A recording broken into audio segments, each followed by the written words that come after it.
right, back on the GTS. So the last video that I made of the GTS, I had worked on the gas tank. I called it the gas stank, because boy did that gas tank really stink. And so I made a little bit of progress since I did that. What have I been up to? I actually wasn't filming most of that because I was almost just finding out what I wanted to tackle to get it fired. But I also kind of went down a couple rabbit holes while I was doing that. Like for example, I actually opened up that broken back window that was back there and had started getting ready to change the glass out. And as I had said in the very first video about the GTS, that the original owner had already bought a piece of glass for that, right? So I get to clearing that out. I didn't know if I had anything to really install it, like I didn't have butyl tape or anything like that. So I was like, okay, let me just go ahead and get it out of there. I got it out, and then when I got the box out, right? When I had got the box out, it was funny because, so here's the box. Let me try to muscle her up while holding y'all. See, it says Corolla window, very fragile. Okay, so I thought, cool, I'm just going to take out that window, put this guy on, put this guy in. I'll go and find myself some, you know what? I ended up looking over there and I had a little bit of butyl tape left, right? So when I did, I opened the box and look what I come out with.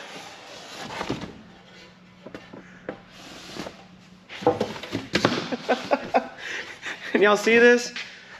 This ain't a damn 86 window! Man, I think this is, all right, let's put it up against this so you can see. Maybe I can make that work. No, dude. No, you can't, no, you can't. Well, I don't know what that's from. It's made in Japan and it's definitely a Toyota. I think maybe, I don't know, maybe it's like a later Celica, or maybe even like, I don't know, maybe even an MR2 rear window, back window. Because it also has these little pieces that, where you open it and it can push the glass in and out. I don't know, man. Damn! Damn it, man. Damn it, man. So, what does that mean? So I had already pulled off the broken glass. I vacuumed it all out and everything like that. And then I had that butyl tape. I had already decided to go ahead and put the butyl tape on. And I was ultra careful about taking off these little, these anchors, because I want to keep it completely stock as I can. I don't want to have to do nothing, no weird stuff, no ghetto stuff, no glue, none of that. This is a bit ghetto using this butyl tape, but I didn't have no butyl tape. Well, that was what ended up happening. I will say one positive aspect did happen from this this box, right? Is that even though it didn't have the appropriate glass, it did actually, wait a minute, you're not down in there? Oh, damn it, they're not down in there, they're over here. It did actually have, where are you? I think I put you over here. Where'd you go? Yep, there you are. It did have authentic Toyota weather stripping. So it did have, instead of me worrying about using this butyl tape, it did have this this real genuine Toyota stuff. So weather strip. And hey, in theory, this is the weather strip for for this car. I don't know till I actually unwind it, but Lord, it's just a roll. It doesn't come in the shape of the rear glass. So, you know, the glass situation, that was what happened with that. And then after that, I said, all right, well, I had already put the gas tank up in there. Let me go ahead and try and fire her up, or at least see if I can get some fuel to the front. And I had found that it wouldn't fire. It wouldn't fire. The distributor was filled with a bit of oil. So I decided to go in there and clean that up. I cleaned that all out, and I tried to fire it again, still no fire. And I said, all right, well, let me go through the whole FAST checklist: fuel, air, spark, throttle. And then I checked the spark. I got plenty of spark, so I guess I cleaned it enough for it to work. That was no big deal. So finally, I'm on fuel, and to check from getting gas from the back all the way to the front. And I'm getting gas up to the fuel filter, the little bottle filter that's here in the corner. And I still can't get it afire. So, all right, now we're at injectors. But just to be sure, there's a multitude of ways of cleaning injectors. And I was like, okay, let me just go ahead and let me test to see if this thing has any spark, if I shoot some starter fluid or brake fluid or whatever into the throttle body. And she fired. She ran. And basically that's where I'm at now. So I'm like, okay, let me see why. And what happened was I opened up the injectors. And when I opened up the injectors, they were filthy. Filthy, filthy, filthy. So there she is. Here's stock injector, but absolutely, I don't know if you guys can see that, but it was pretty grime time. So what did I do? All right, well, should I try to clean these out? I have a ultrasonic cleaner. I can run some fluid through it. But no, I decided to actually just pick up a new set. And guess what? You aren't finding 86 injectors very easily anymore, a new set. So what did I have to do? I had to hop on eBay, and I picked up a set that, you know, they were fairly expensive, but they were not bad. So right now, that's what I'm gonna do. I'm gonna throw the injectors on, and I'm gonna run some fuel up to it. And then I'm gonna see if once I put those injectors and the whole thing, the rail back together on there, I'm gonna see if this thing will wake up. So that's it. Another really annoying thing that I had to deal with was, so when I was changing the spark plugs, I decided to do your standard freshen up. I changed the spark plugs until I got to the last one, the farthest one in the back. I didn't film this, but basically tell you what had happened. So when I had put all the new spark plugs in, all of them went in fine except for the farthest one. I start tightening down, and then that terrible feeling happens where, it's tight, it's tight, it's tight, then it's loose. Damn it. So guess what?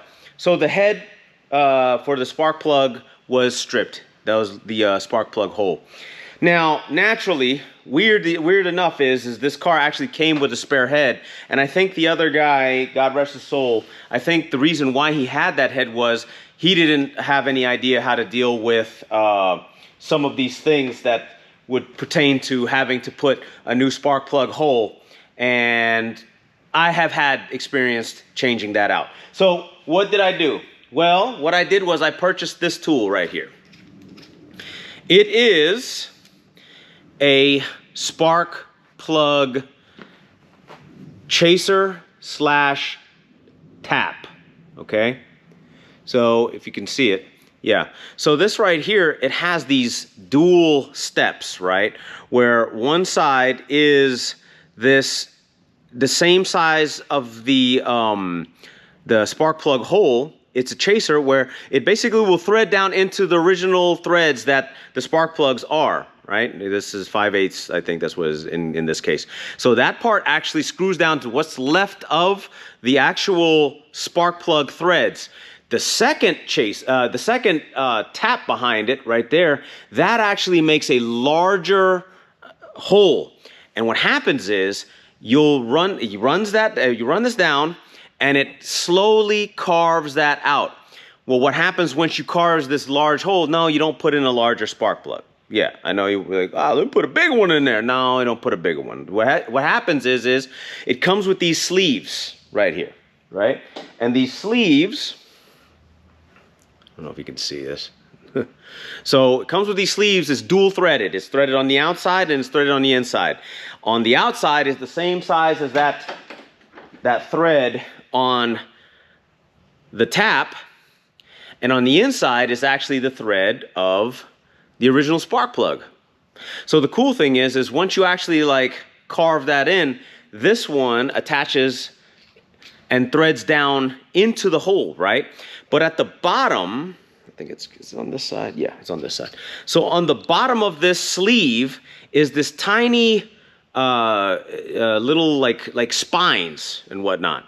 And what happens is once it's threaded all the way down, those spines are at the top.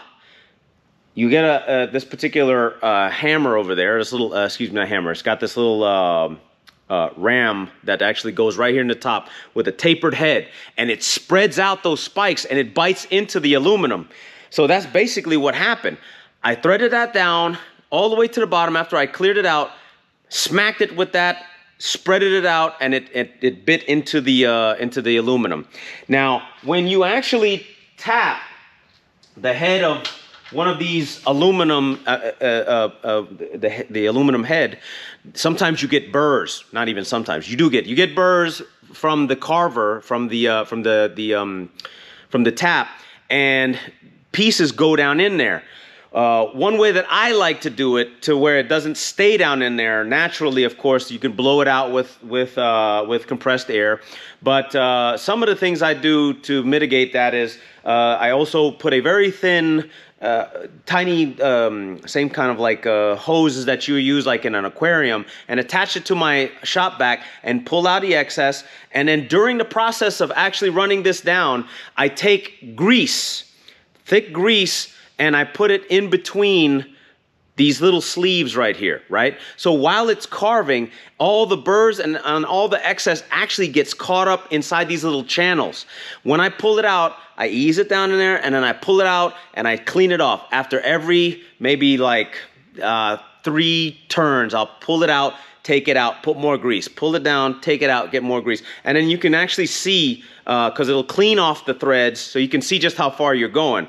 So try that out if you ever find yourself in a situation where, you know, I done stripped out the head. You can try this and see your luck. You know, not gonna answer every problem, but in many cases it does.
out with the noises, but she lives.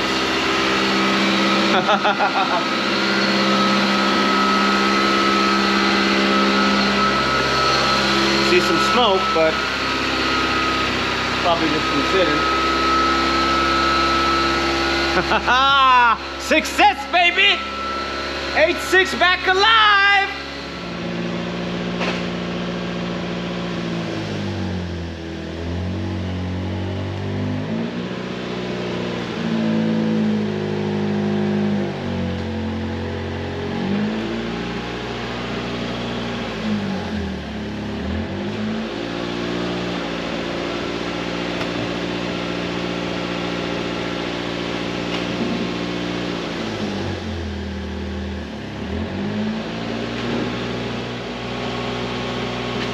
There she is. First time moving under her own power, probably in maybe 20 years. Rest in peace, Chuck. Thank you for the car. She's alive now. I'm gonna get her on the road some more. We're gonna see. Thanks for watching.